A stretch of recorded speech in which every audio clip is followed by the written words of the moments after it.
Okay, so welcome to a quick and a very basic run through what you will see when you get into the studio.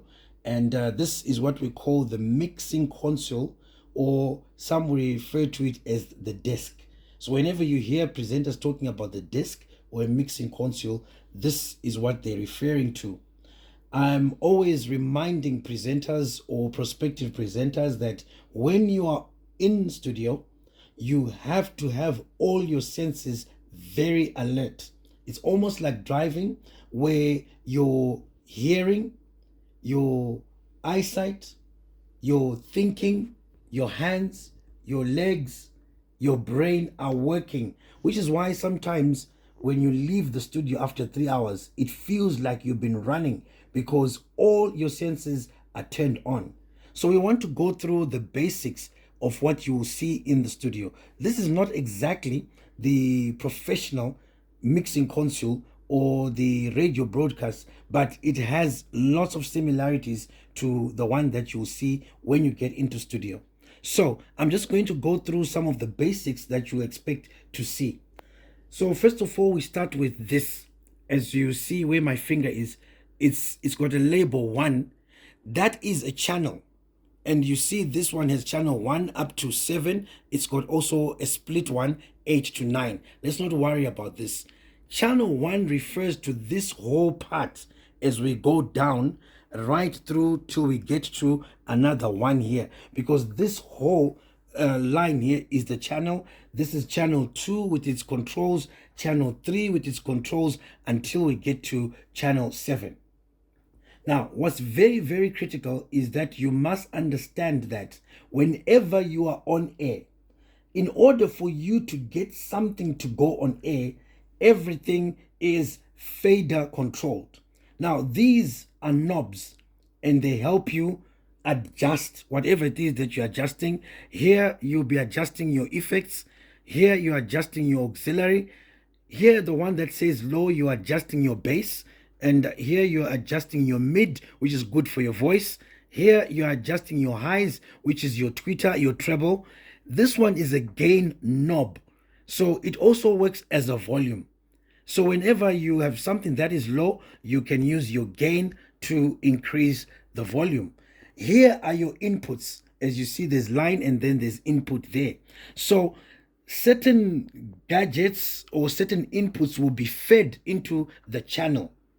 So, like I was saying, everything is fader controlled when you're in studio, which means this has to be up in order for things to go home.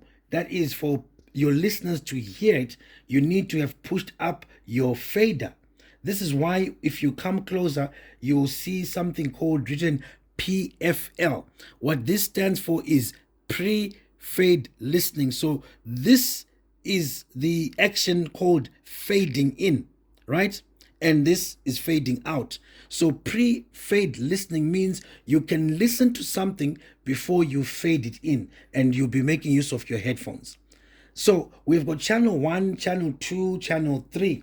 And what I want to also remind you about is that each time when you're in studio, it is your responsibility to monitor and to control what we call levels.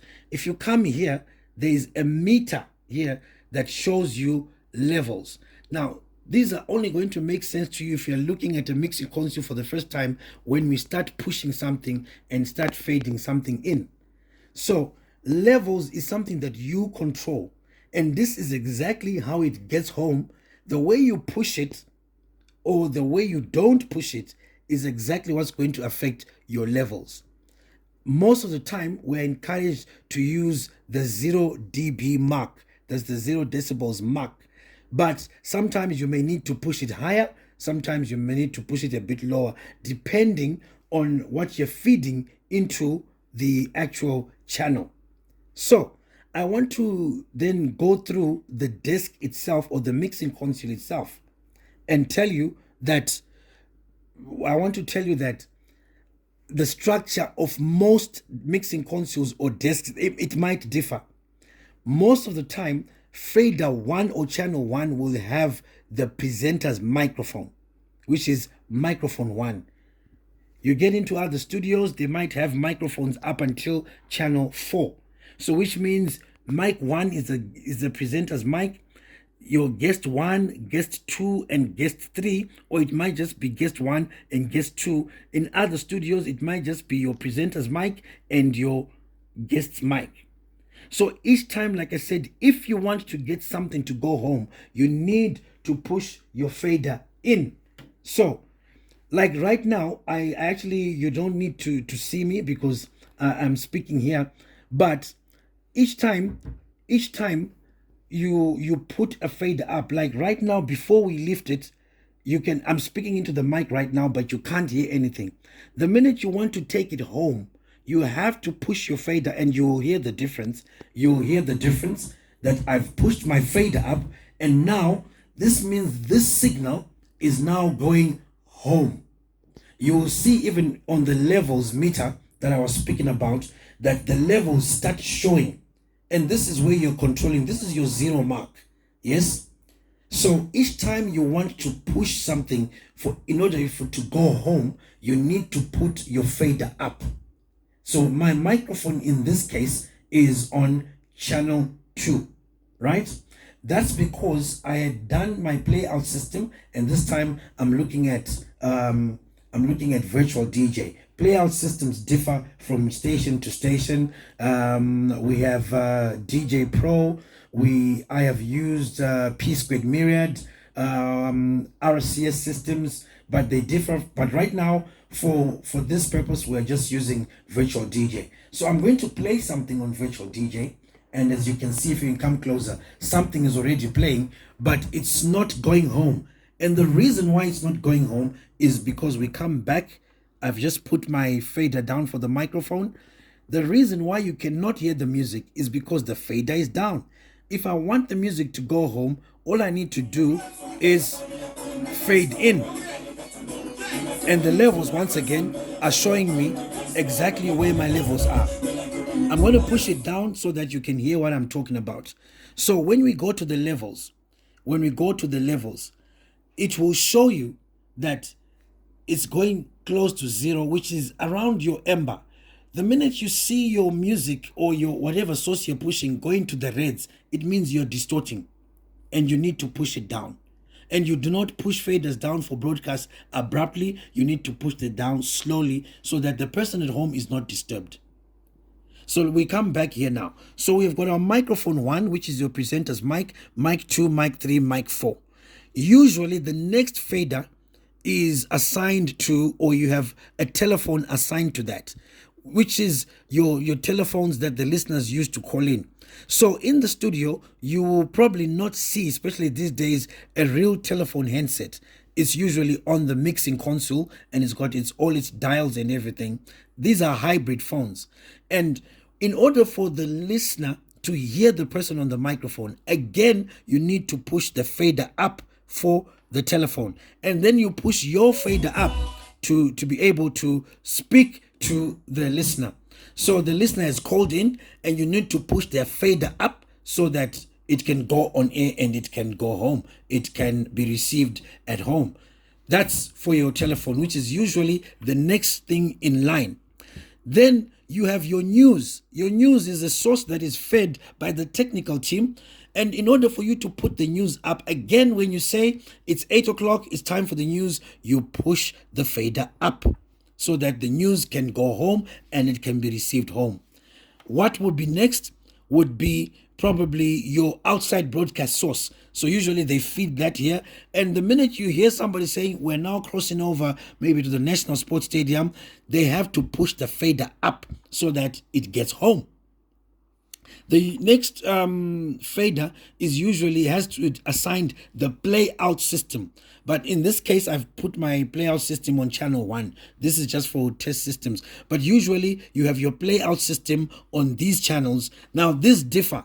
You might have various faders for different playouts, and maybe your music, like RCS will have RCS A, RCS B, and then you also have your banks. Your banks contain your jingles, your imaging. You have another fader for that, because for it to play, your instant play cuts, they will be assigned to another fader.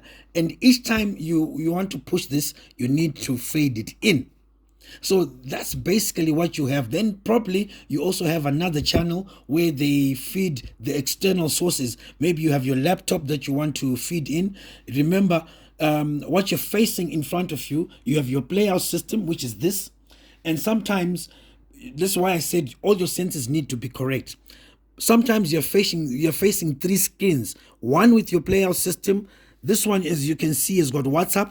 It can also be used for research while you're in the studio, and that's your internet there, right?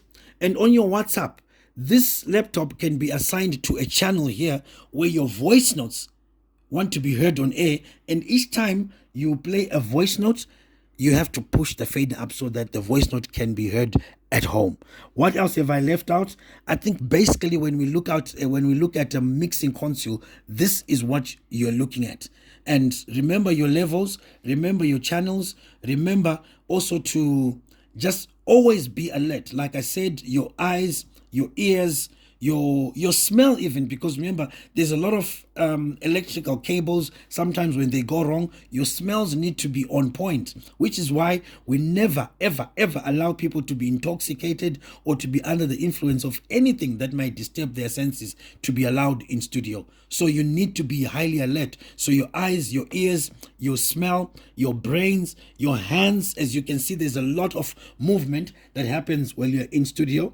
Your legs as well, because remember you need to swivel your chair from this side to the other side. You need to move around. You need to be signing things. So this is why sometimes when you leave the studio, like I said, you are so tired because you've been using all your senses.